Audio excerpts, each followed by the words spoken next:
What if the very things you believe will make an avoidant man feel closer to you are actually triggering the part of him that wants to retreat? What if the distance you keep experiencing has less to do with a lack of feelings and more to do with the way his nervous system has learned to respond to emotional closeness? Many women naturally believe that deeper conversations, vulnerability, affection, and giving more of themselves will eventually make an avoidant man lower his defenses. The thinking is simple. If I love him enough, if I show him how deeply I care, if I become more emotionally open, eventually he will feel safe enough to open up too. But avoidant attachment can work in the opposite direction. The more emotionally intense the connection becomes, the more his internal alarm system may begin to activate.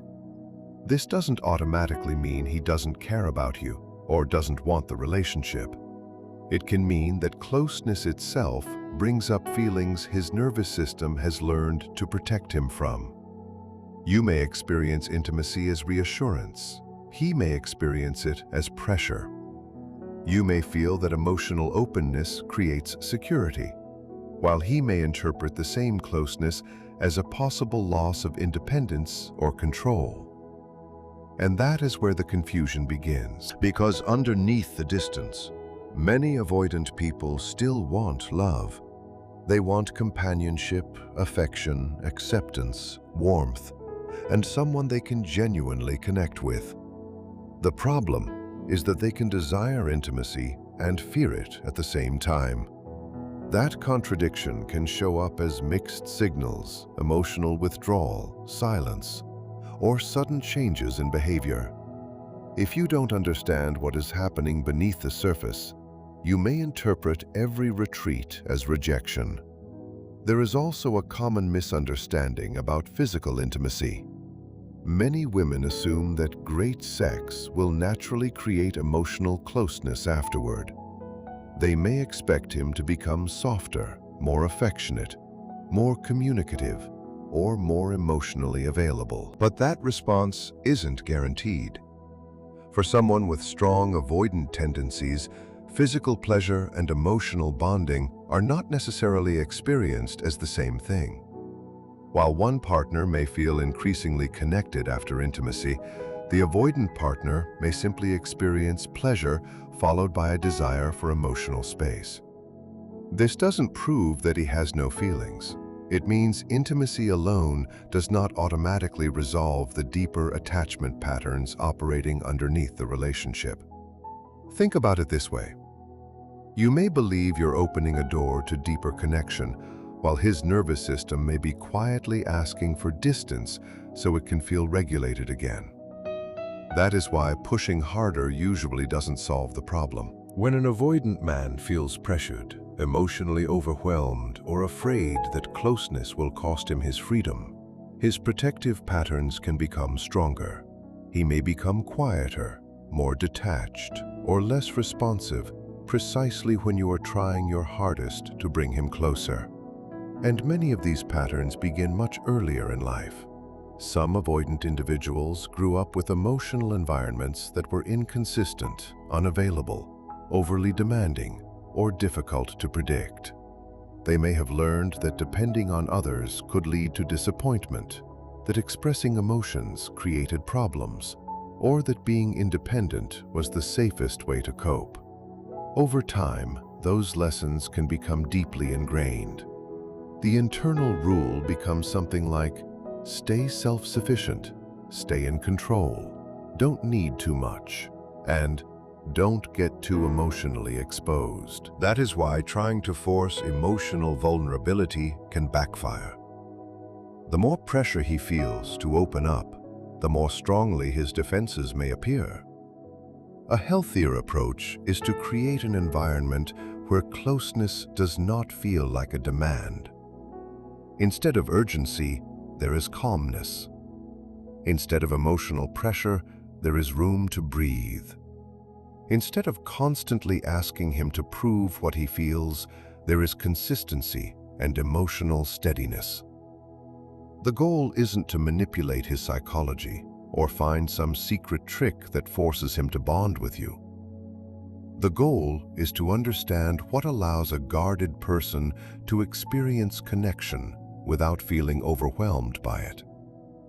When he begins to associate closeness with safety rather than pressure, his defenses can gradually soften. He may start experiencing you as someone who is on his side, rather than someone demanding something from him.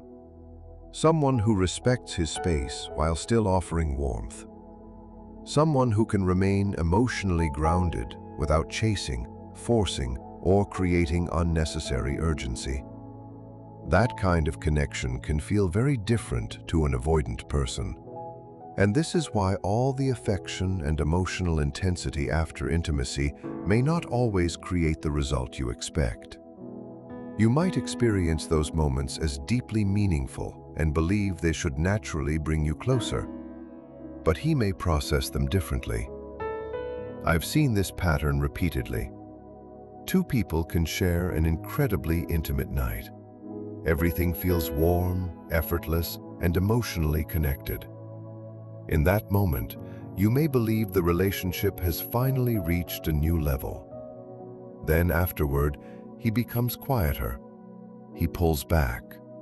And suddenly, you're left wondering what changed. Sometimes, nothing changed about the connection itself. What changed was what his nervous system experienced once the intensity of that closeness had passed. Understanding that difference can completely change the way you interpret his behavior and the way you respond to it. After a night that feels deeply connected, you may naturally think, now he'll finally open up. Now he understands how real this is. Now he'll want to stay close. But then something unexpected happens. Instead of moving closer, he retreats. He becomes quieter, distracted, emotionally distant, or suddenly difficult to reach. And you're left questioning yourself. You wonder if you said something wrong, moved too fast, or somehow ruined the connection. But you may not have done anything wrong at all. You may simply have misunderstood what that experience meant to his nervous system. Here's the distinction that matters. You might walk away from intimacy feeling emotionally connected, while he may primarily walk away feeling the temporary reward of pleasure and relief. Think of dopamine as the brain's "that feels good" signal. It creates enjoyment in the present moment, but enjoyment alone isn't the same thing as emotional attachment. It's similar to enjoying your favorite restaurant. You love the food, you feel good while you're there, and you may return because you want that experience again. But you don't necessarily develop an emotional bond with the restaurant itself. That is one way physical intimacy can function for an emotionally avoidant person when genuine safety and trust haven't yet been established. The experience may soothe him without necessarily creating the deep attachment you're hoping for. And this is where the conversation often shifts toward vasopressin. Vasopressin is associated with bonding, social behavior, and pair attachment. Although human bonding is much more complex than any single hormone. The important idea is that some people experience connection more strongly through shared experiences, responsibility, trust, and partnership than through emotional intensity alone. Think about what makes certain friendships incredibly strong. It's often not the number of emotional conversations you've had. It's the things you've experienced together.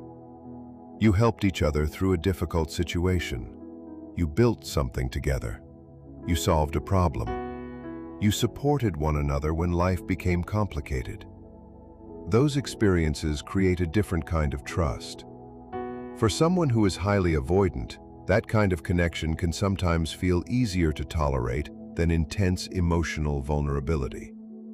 He may struggle to say, "I need you," but he may naturally become more attached when he experiences you as someone who stands beside him when life gets difficult.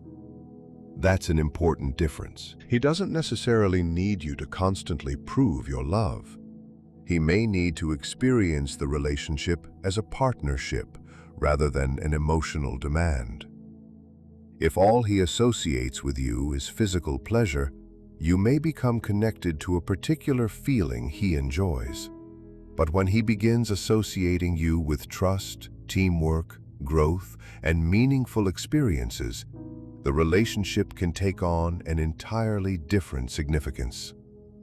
You become more than someone he enjoys being around.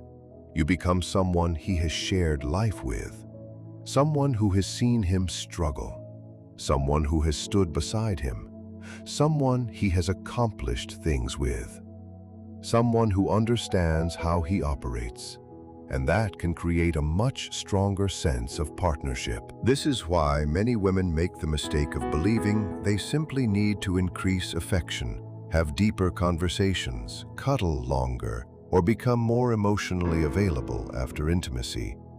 Those things can certainly be meaningful in a healthy relationship, but they aren't a guaranteed shortcut to attachment, especially with someone whose defenses are activated by emotional pressure.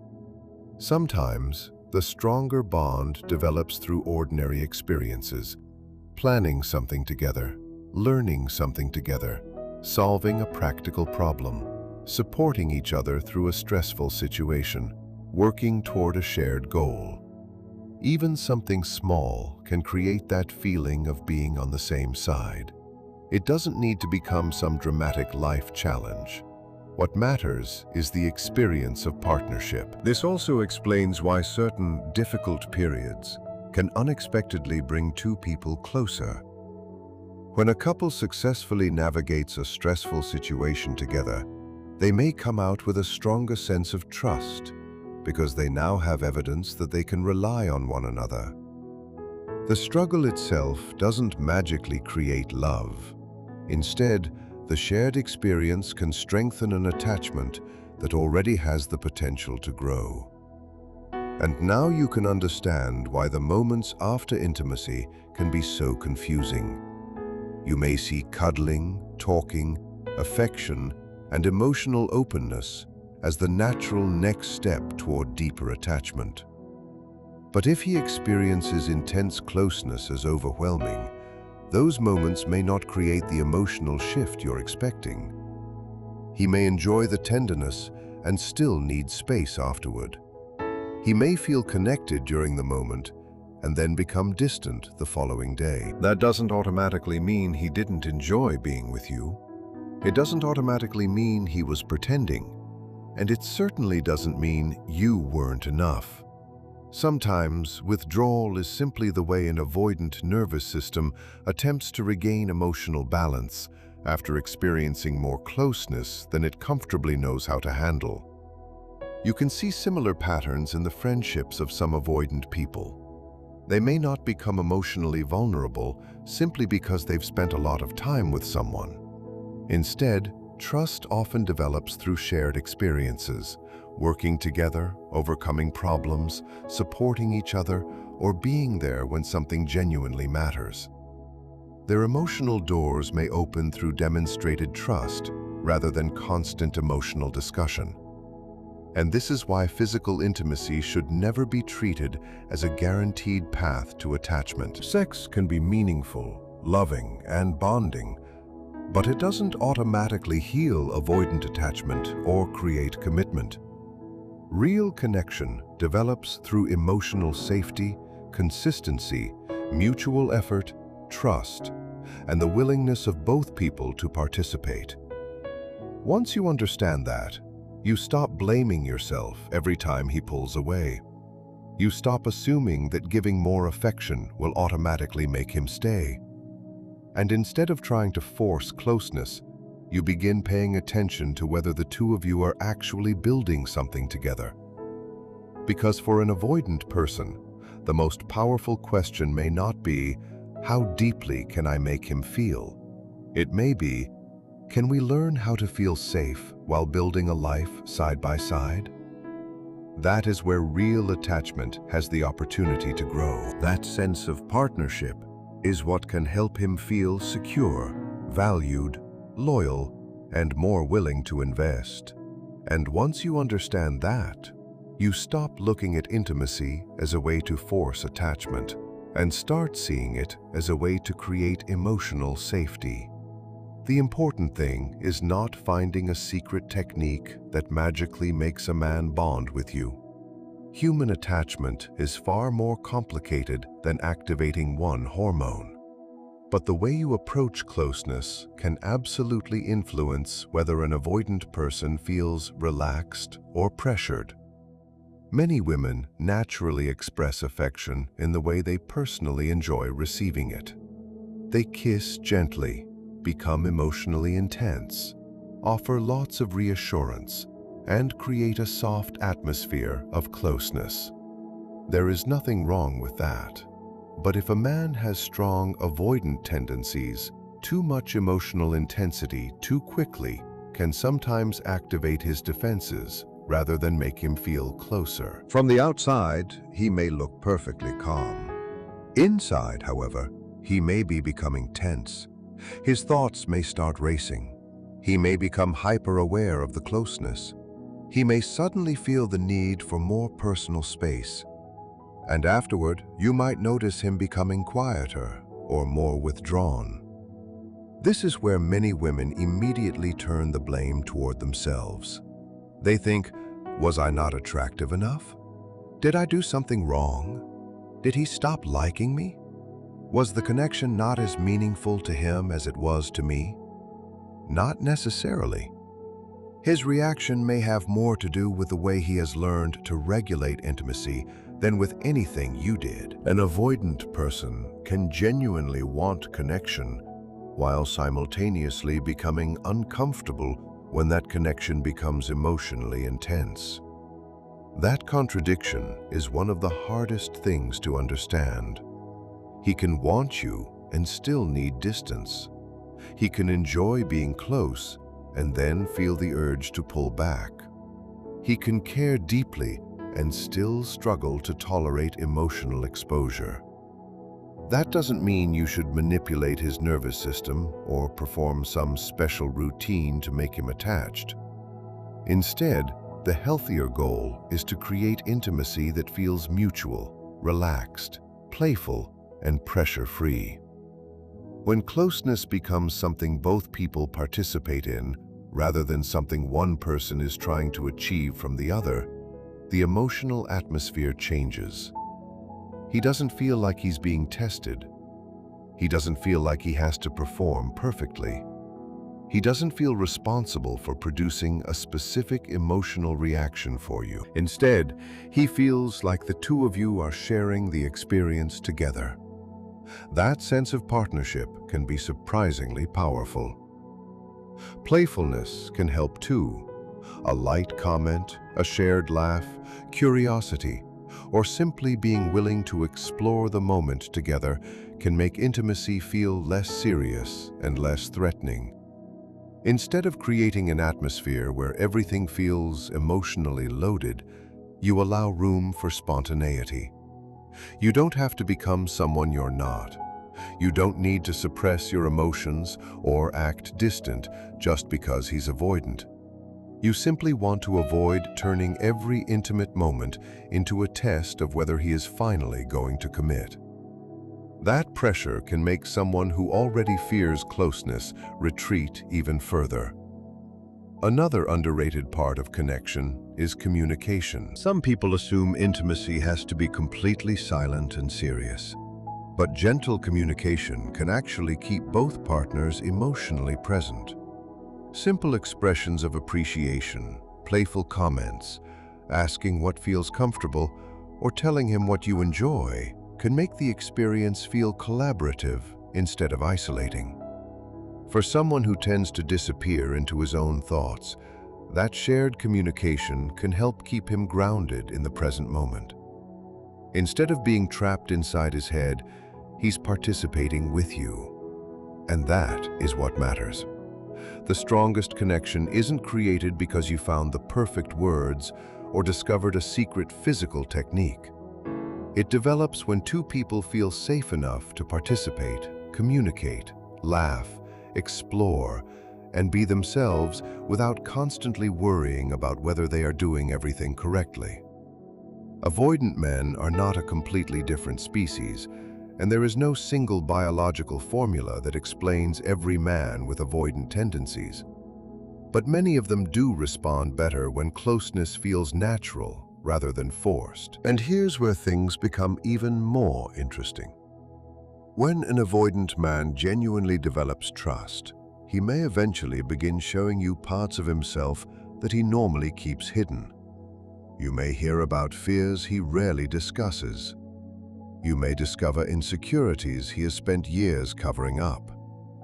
He may tell you about experiences from his past that shaped the way he handles relationships.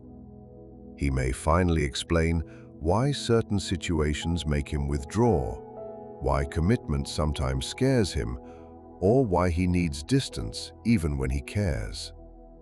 This is often the moment women realize that the man they thought was simply cold was actually carrying an entire emotional world they couldn't see. But deep attachment doesn't mean every problem suddenly disappears. In fact, deeper trust can reveal more complexity. Once he feels safe enough to be vulnerable, you may see his contradictions more clearly. You'll understand the internal rules he follows, the things that make him feel secure, the situations that make him feel trapped, and the beliefs about love that were formed long before you entered his life. You'll discover what commitment means to him. You'll discover what loyalty means to him. And you'll discover what he fears losing when he allows someone too close. This is why understanding men requires more than simply asking, "Does he love me?" A better question is, how does he experience love? And what happens inside him when that love becomes real? If I were giving relationship advice to a daughter, there are several truths about men I would want her to understand before she gives someone her entire heart. These truths can prevent years of confusion and stop her from automatically interpreting every withdrawal as a reflection of her worth. They can help her understand why a man may care deeply and still struggle with vulnerability, why someone can desire love while fearing dependence, why emotional expression may look different from person to person, and why certain men retreat precisely when a relationship starts becoming serious. Those truths don't excuse unhealthy behavior, inconsistency, or emotional unavailability, but they can help you understand what you're actually dealing with. And once you understand that, you can make better choices. Not about how to make someone chase you, but about whether the connection you're building is genuinely safe, mutual, and capable of becoming something lasting. That is the kind of understanding that can save you from years of emotional confusion and help you create relationships where both people feel seen, respected, and free to love without losing themselves.